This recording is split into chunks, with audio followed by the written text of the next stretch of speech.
This workflow demonstrates usage of JoinOnColumns node to join two datasets using left outer mode. First node reads employee data.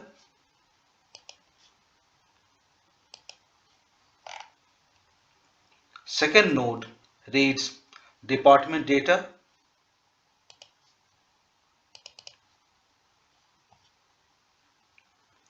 Third node is JoinOnColumns node, which is used to join incoming datasets of employee and department.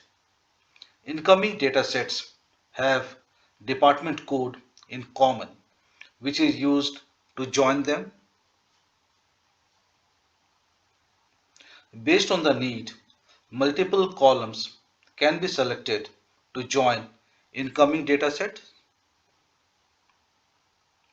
Join type selected is left outer. Join type can be selected as inner, outer, left outer, right outer, or left semi.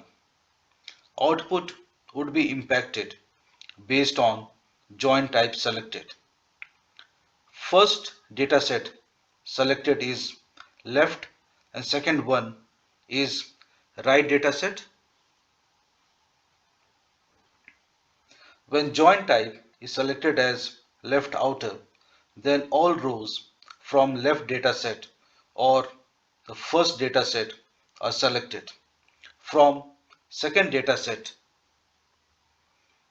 or the right one, only the matching rows on joining columns would be selected.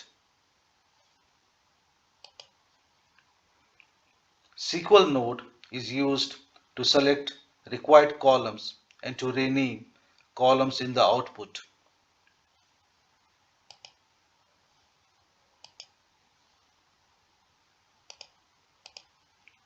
Execution of this workflow would result in this output. Output contains employee code, employee name, and department code from employee dataset. Department name is selected from department dataset against matching department code. Output contains all rows from left dataset and only the matching rows from right dataset. Null value is selected for right dataset where match is not found.